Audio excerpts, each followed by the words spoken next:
Olá, esse é o canal TMO EPM. Hoje o Dr. Pedro Flores irá apresentar a atualização de follow-up do estudo ZUMA-7 com ganho de sobrevida global no uso de Axi-cel em pacientes com linfoma difuso de grandes células B. Bom, então hoje eu vou falar um pouco sobre esse follow-up que saiu agora em 2023 do estudo ZUMA-7, né?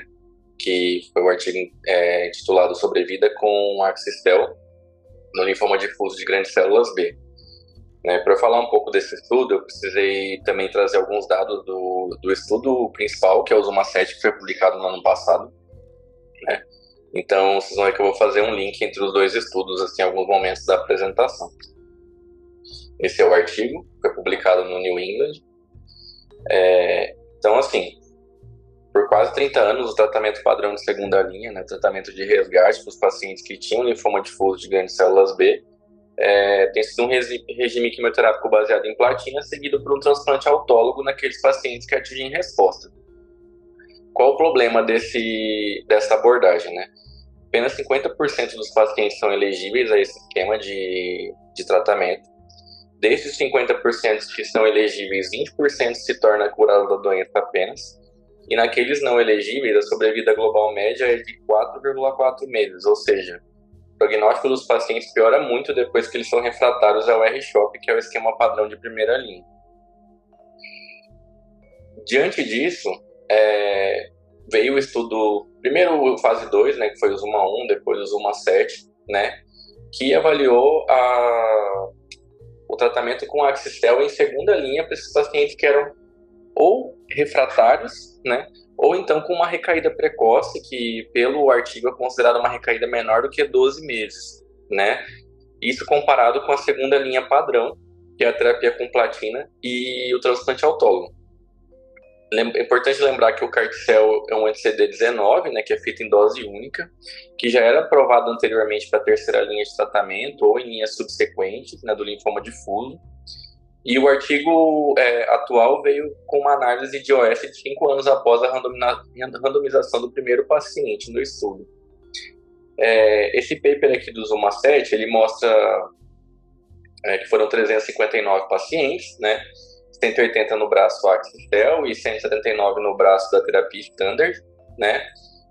O desfecho primário foi a sobrevida livre de eventos em 24 meses, né? Que foi de 41% no grupo do Axi-cel e 16% no grupo da terapia standard. E de desfechos secundários do estudo do ZUMA-7, né? A sobrevida global e a sobrevida... a resposta global e a sobrevida global em 2 anos, que também foi superior no grupo do Axi-cel. Então, assim, de métodos da avaliação do artigo, né, do estudo. Então, ele é um estudo global, multicêntrico, randomizado, fase 3. Os critérios de elegibilidade dos pacientes eram pacientes maiores que 18 anos, com diagnóstico de linfoma não Hodgkin difuso, de grandes células B em biópsia, que tivessem um performance status entre 0 e 1, com doença recaída refratária com menos de 12 meses de terapia, com uma primeira linha adequada, que incluísse anti-CD20 e antraciclina, e que eram elegíveis para TMO autólogo. O endpoint primário foi a sobrevida livre de eventos, o endpoint secundário, sobrevida global, resposta global, PFS e a segurança do tratamento. O follow-up inicial do estudo do ano passado foi de 24,9 meses, e o follow-up foi estendido agora na publicação deste ano, né? Então, como eram os braços do estudo, né? O braço Axi-cel tinha uma infusão de 2 × 10⁶ de células CAR-T, depois de um regime de condicionamento que envolvia ciclofosfamida e fludarabina. A única terapia de ponte permitida era corticosteroide, tá, para o tratamento. E o tratamento standard, que incluía os regimes baseados em platina, como RGDP, RDAP, RICE, né, tinha 2 a 3 ciclos do esquema selecionado, né, e os pacientes que atingiam resposta iam para o transplante autólogo. A gente vê aqui que dos 179 pacientes randomizados no braço standard of care, só 64 foram randomizados para o autólogo, né, e aqueles que não tinham resposta eram tirados do protocolo Porém, esses pacientes poderiam receber uma terapia celular subsequente, mesmo saindo do protocolo. Então, em relação aos resultados do estudo, né? Em relação aos pacientes, a análise revelou que a maioria dos pacientes, e até uma das limitações do estudo que eu vou falar mais à frente, são brancos e não hispânicos, né?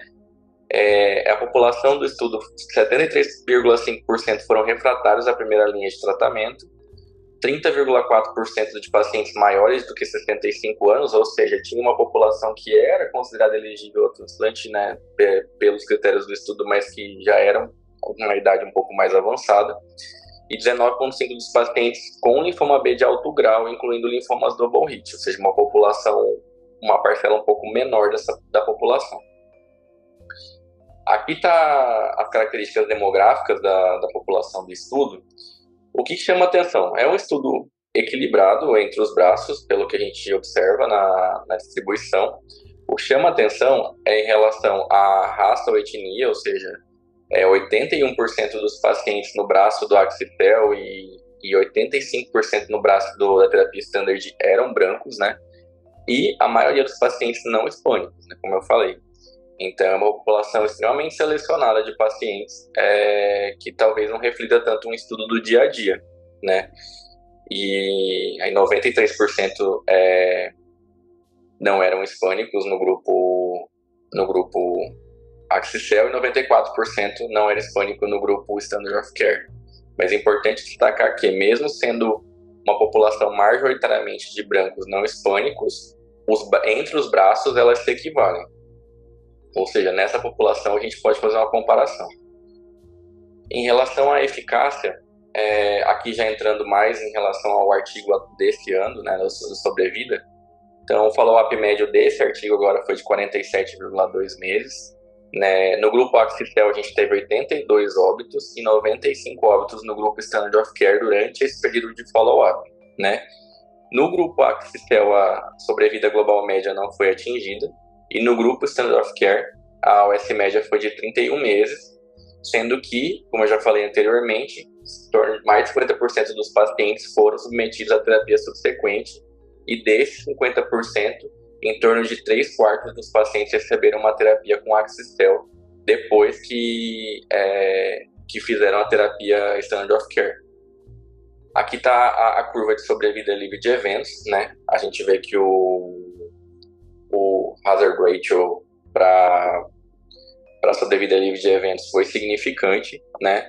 Ou seja, como Axi-Cell um fator protetor para sobrevida livre de eventos, tá com um P significante.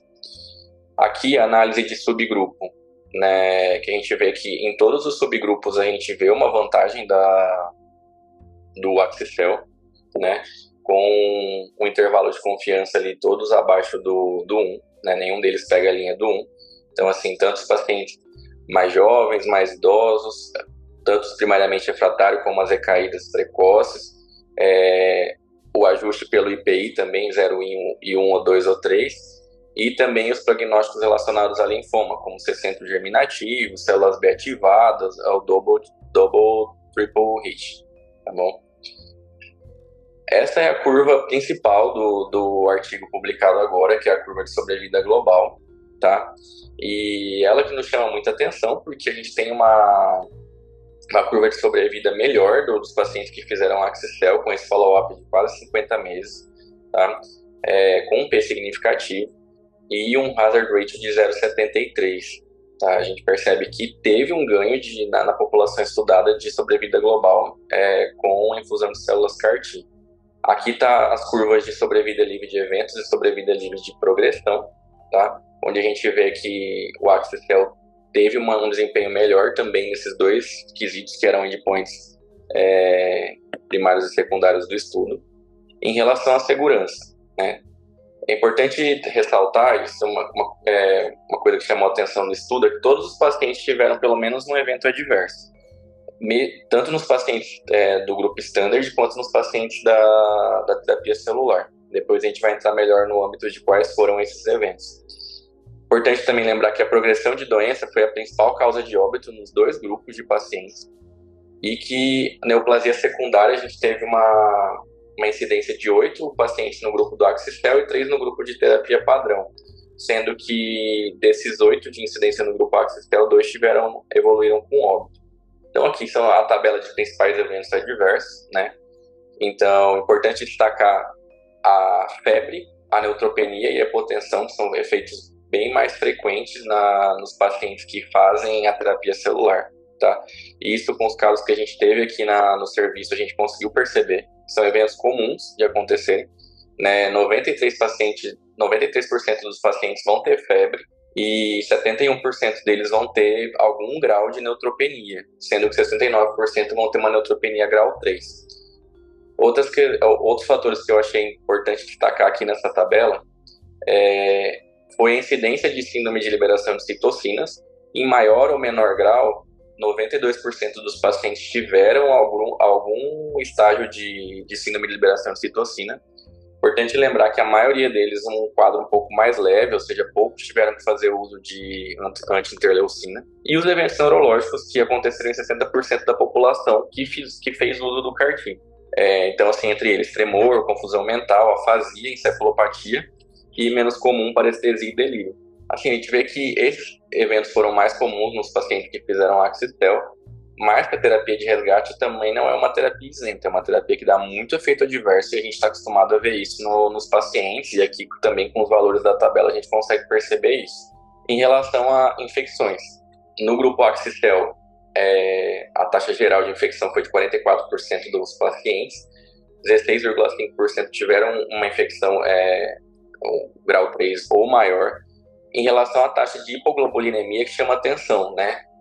O artigo traz uma taxa de hipoglobulinemia prolongada de 5,9%, e o que foi o prolongado para eles foi uma hipogama maior do que 6 meses de duração. E no grupo Standard of Care, né, a taxa de infecção em geral em torno de 31,5%, ou seja, ainda é uma taxa de infecção alta devido à mielotoxicidade desses esquemas, e 11,9% tiveram uma toxicidade grau 3 ou mais. Essa curva é a curva mostrada agora nesse artigo do follow-up desse ano, que eu achei muito interessante. O que acontece?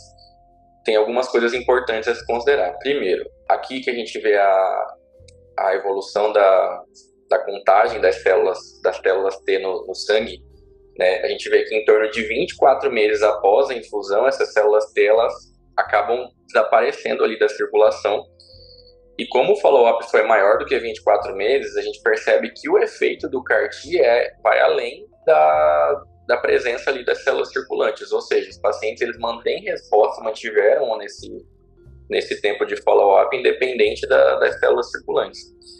E também verdade em relação aos níveis de célula B. Como a gente tem uma expansão de células T durante a infusão, há uma queda das células B. Com isso vem a hipogama-globulinemia. E essas células B elas começam a se recuperar mais depois de 9 a 12 meses do tempo de infusão. E daí vem a taxa de infecção que é maior nesses pacientes durante esse período, digamos, de imunoparesia que a gente vive aí depois da infusão das células CAR-T. Aqui essa tabela mostra o número de óbitos, né? Então, o total de óbitos é 74 no grupo do Axistel e 91 no grupo Standard. A maioria foi por conta de progressão de doença. Alguns tiveram alguns eventos adversos fatais, mas assim, um N pequeno de pacientes também. Então, o que mais chama atenção mesmo foi esse quadro de progressão de doença do que propriamente toxicidade. Ou seja, eu tenho mais toxicidade nos pacientes que infundem o Axistel, mas isso não se reflete necessariamente no aumento do número de óbitos, se bem manejados esses eventos. Então, em relação à discussão dos dados principais do artigo, né, o Axistel resultou em 27,4% de redução no risco de óbito e um aumento absoluto de sobrevida, né, em 4 anos nos pacientes que fizeram o tratamento com ela. O aumento de sobrevida global ele acaba refletindo na população de alto risco de uma pequena monta e nos pacientes maiores de 65 anos também, apesar de não ter sido o grupo de estudo principal o grupo de pacientes principal do estudo. A gente percebe pelas curvas que tem uma estabilidade de OS e PFS nos 4 anos, ou seja, não tem aquele problema de a gente ter muitos pacientes vivos no primeiro follow-up e depois a gente ter uma perda tardia. A gente percebe que manteve-se estável E é importante considerar os aspectos de que a terapia com axi-cel resultou numa citopenia e imunodeficiência de células B com maior frequência, principalmente nos 6 primeiros meses de pós-infusão, associada à hipogamaglobulinemia e aquela imunoparesia que a gente mostrou no gráfico. Também é importante trazer o cuidado com reativação de doenças virais, porque a gente teve um caso, pelo menos, no grupo axi-cel que reativou hepatite B e teve um óbito relacionado a isso. Então, assim, por conta dessa imunoparesia, pode ser um evento que pode até aparecer com maior frequência no dia a dia, quando esse estudo se estender mais para a vida real. Em relação às limitações que eu achei no estudo, né, para mim o principal foi a desproporção étnica. Então, assim, é uma população que, pelo menos assim, para a gente, em nível Brasil, eu acho que é importante a gente ter uma miscigenação um pouco maior na avaliação da população do estudo. Pacientes com acometimento secundário do sistema nervoso central não foram incluídos, né, mas são pacientes que a gente poderia se beneficiar da terapia, e eu acho que a gente precisa de avaliar mais estudos para ver esse tipo de paciente. E a gente não incluiu recaídas depois de 12 meses iniciais de tratamento, ou seja, a maioria das recaídas a gente sabe que são precoces, mas nos pacientes que têm uma recaída mais tardia, a gente não seria uma extrapolação a gente aplicar os dados do estudo, já que esses pacientes não tiveram incluídos. Era isso. Discussão. Ele apresentou super bem o estudo e tudo. Acho que o que ele falou é realmente mais relevante. Ele teve ganho tanto de AS quanto de PFS, então seria um estudo que mudaria realmente a prática clínica. Não sei o quanto é viável pela questão étnica e também pela questão de finanças aí do custo dele. Ele colocou dos pacientes que no início ele coloca realmente o que o Pedro falou, de os pacientes que não fizeram transplante e fizeram a terapia com platina e não fizeram transplante, tiveram uma sobrevida média de 4 meses, e eles ganharam aí uma sobrevida global e uma livre de progressão também bem importante. O fato de ter sido só branco não latino na nossa realidade, acho que é justamente o que o Pedro falou, não sei quanto que isso pode interferir para ter diferença de resposta, mas que eu acho que é uma possibilidade aí. Parabéns pela apresentação do Pedro, é um estudo muito interessante, achei muito legal esse trabalho.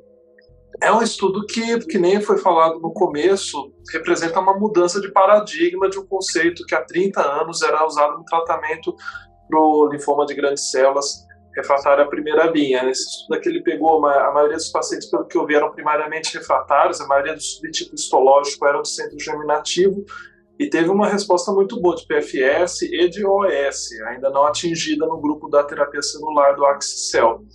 Eu acho que a tendência é virar uma mudança do tratamento para a terapia celular do que a terapia convencional nessa situação, mas me preocupa um pouco assim, acho que vai ter que no futuro ser repensado o sistema de saúde, tanto público como privado, como que vai ser saudável funcionar em vigência de uma terapia dessas, que envolve uma série de custos, de equipe multidisciplinares, acompanhamento, e que no momento está com um preço evidentemente muito alto. Acho que esse vai ser o principal ponto a ser avaliado quando isso for adotado em mais larga escala. Acho que vai mudar sim o paradigma e o tratamento nesse cenário, sim. Acho que gostei muito da apresentação do Pedro também. Acho que, sem dúvida, é uma terapia que a gente tem que pensar, né, no futuro.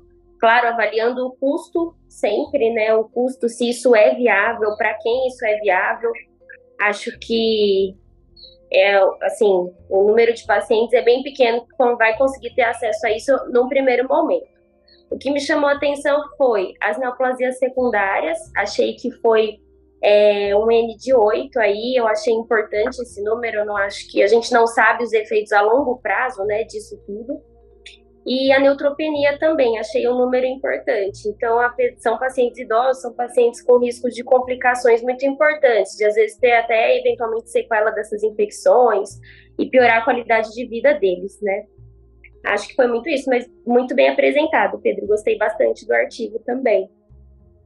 Eu acho que, parabéns pela apresentação, Pedro, eu acho que esse é um artigo que realmente muda a prática clínica, ao meu ver. Por quê? quando saiu esse artigo, saiu ele mais 2 juntos, que é o Axicel, o Lisocel e o Tisacel, na época, foram os 3 artigos do ASH que tinham um desenho de estudo parecido com algumas particularidades, né? Os 3 tentaram avaliar o uso do CAR-T em segunda linha. O Lisocel tinha mais pacientes inelegíveis e o Tisacel ele permitia mais ponte e tinha um tempo até chegar a manufatura das células bem maior. E no final das contas, o impacto, quando saiu os resultados iniciais, que era o endpoint primário, que é PFS, eu acho justo até o endpoint primário ser PFS, apesar de é uma terapia que a gente quer ver isso aí que você mostrou hoje, que é sobrevida global, mas o endpoint primário, porque é muito difícil você fazer um estudo que vai dar um resultado extremamente impactante, né? Então, ganhar PFS, sinceramente, acho que tá bom. E no começo, realmente, o Axicel e o Lisocel mostraram um ganho de PFS significativo em relação à terapia padrão em uma população muito ruim, né? Porque justamente o que você colocou na conclusão, eu acho que isso é fundamental. No paciente que tem um difuso de grandes células B caído tardio, é uma doença que tem uma biologia diferente de um difuso de grandes células B primariamente refratário. Tá? O difuso primariamente refratário, pouquíssimos pacientes são vivos para contar a história pela segunda linha, né? Se eu falar a verdade, eu não conheço nenhum. Mas, então, eu acho que é uma doença muito ruim mesmo. A gente não tinha uma boa terapia padrão para resgatar esses pacientes. Hoje em dia, com o CAR-T, a gente consegue pelo menos resgatar 40%, 50% deles aí num follow-up adequado, de 5 anos, é um bom prazo, e uma curva que está mantendo um platô aí desses pacientes, né? Eu acho que muda bastante, sim, acho que se eu fosse alguém da minha família aí, eu sempre gosto de falar isso, mas tomara que ninguém tenha, mas com um linfoma difuso primariamente refratário ou com uma recaída precoce, eu consideraria fazer Axicel se eu tivesse disponível, sim. Tá? Acho que só 2 críticas que eu queria falar era, primeiro, uma recaída precoce, acho que um paciente que caiu com 2 meses é um pouco diferente do paciente que caiu com 1 ano. Talvez a gente vai ter que avaliar mais para frente ao longo do tempo. E ontem, eu estava lá na SBT, teve até uma discussão sobre a questão, e aqueles pacientes que, antes de chegar ao CAR-T, são quimiosensíveis? Ainda o autólogo não cabe nesses pacientes? Então, um cara que caiu com 2 meses, daí você vai lá pedir o Axicel, só que nesse meio tempo aí você fez uma quimio de ponte e o cara respondeu. Será que o autólogo curaria esse paciente aí? Pelos dados prévios, teoricamente 50% dos pacientes que são quimiosensíveis curariam com o autólogo também, que é muito parecido com o Axicel, mas isso não tira o mérito da droga, que nesse estudo aí, mesmo os pacientes que fizeram o Axicel depois, então aqueles que não funcionaram a quimio e o autólogo em segunda linha e foram para o Axicel depois, mesmo assim, quem fez o Axicel previamente ganhou sobrevida global. 57% dos pacientes foram submetidos ao Axicel em terceira linha. Então, acho que é um estudo que foi bem desenhado e acho que nesse momento é o que a gente tem para hoje. Né? Acho que eu com certeza mudaria. Primeiramente refratário, sem muita dúvida, no recaída, acho que é também bem discutível. Assim. Parabéns para o Pedro que apresentou, o Pedro que comentou, então muita coisa já foi comentada. O que eu queria falar é chato isso, eu não gosto dessas definições, mas é importante porque muda um pouco os desfechos e os achados do estudo. Então, no caso do desfecho primário, foi EFS, né, que é Event Free Survival, que é diferente de PFS, que é Progression Free Survival. Então, a EFS, geralmente, ele é menor do que a PFS, porque ele coloca outros pontos para censurar esse paciente. Então, no EFS entrou nova terapia, né? E quando tem progressão, a PFS geralmente é só se o paciente progride. Então, se o paciente progride e morre, ele pontua no PFS, e se ele começa uma nova terapia, progride e morre, ele progride no EFS. Por isso que a EFS é 10 meses e a PFS é 14, né? É só isso, vocês vão ver bastante isso em linfomas, assim, né? E aí, já pego esse ponto, eu já passei um pouco para frente, a mediana de EFS é 10 meses e a mediana de PFS são 14 meses, né? Os dois são, né? Eu falei, mas os dois são. Então, o que eu quero dizer, né? Que 50% desses pacientes vão precisar de uma nova terapia, né? Em 1 ano, mais ou menos 2 meses aí, né?